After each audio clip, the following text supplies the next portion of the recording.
નમસ્કાર મિત્રો, સ્વાગત છે તમારું ગુજરાત લાઈવ યુટ્યુબ ચેનલમાં। મિત્રો, આજના સમાચાર વિશે વાત કરતા પહેલા જો તમે અમારી ચેનલમાં નવા છો તો નીચે લાલ કલરનું સબસ્ક્રાઇબ બટન આપેલું છે, તેને દબાવીને બાજુમાં રહેલા ઘંટડી બટનને પણ દબાવી દેજો, જેથી મારા આવનારા તમામ વિડીયોની માહિતી તમને મળતી રહે। ખેડૂતોને રોકવા એ નિંદનીય છે।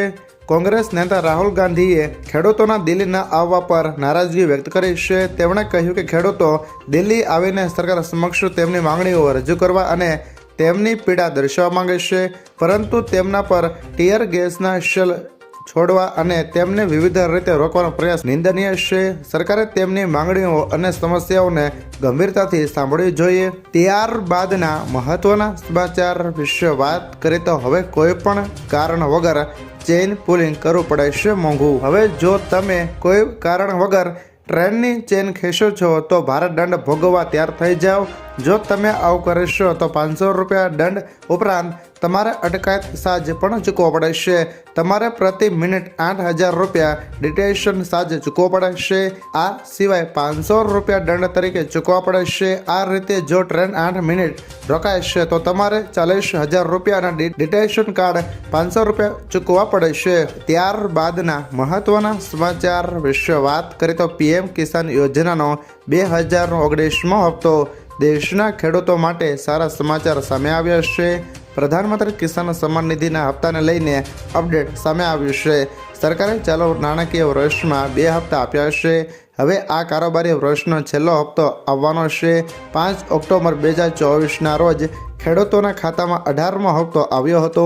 હવે એવું માનવામાં આવે છે કે જાન્યુઆરી ફેબ્રુઆરીમાં આ રકમ ખેડૂતો પાસે આવશે। ત્યારબાદના મહત્વના સમાચાર વિશે વાત કરીએ તો પીએમ મોદીએ બીમા સખી યોજના કરી લોન્ચ।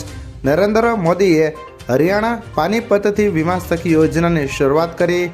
LICની વીમા સખી યોજના હેઠળ 10 પાસ અને 18 થી 70 વર્ષની મહિલાઓને સામેલ કરવામાં આવશે। આ મહિલાઓને સ્પેશિયલ ટ્રેનિંગ આપવામાં આવશે અને શરૂઆતના 3 વર્ષ સુધી એક ચોક્કસ વેતન મળે છે। તેમણે આ ભૂમિકા સમાજમાં આર્થિક શિક્ષાને સમર્થન આપવા અને વીમા પ્રતિ લોકોને જાગૃત કરવા માટે આપવામાં આવશે। વીમા સખી સમાજમાં LIC એજન્ટ રૂપે કામ કરશે।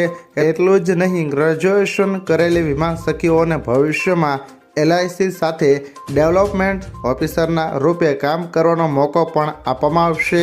પીએમ નરેન્દ્ર મોદીએ પ્રતિકાત્મક રીતે અમુક વીમા સખીઓની નિયુક્તિ પત્ર પણ આપ્યા છે। આ સ્કીમ હેઠળ વીમા સખીઓને શરૂઆતના 3 વર્ષ સુધી 5000 થી 7000 રૂપિયાનું વેતન પણ મળશે।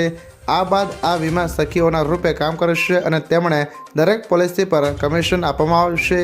LIC અધિકારી વેબસાઇટ પર જઈને આ યોજના વિશે અરજી કરી શકાશે। માહિતી અનુસાર આ ઉચ્ચ યોજના હેઠળ LIC સાથે કામ કરતા કર્મચારીઓના પરિવારજનોને આમાં ભાગીદારીની તક નહીં મળે। 18 થી 70 વર્ષ સુધી 10 પાસ કોઈ પણ મહિલા આ સ્કીમ માટે અરજી કરી શકે છે।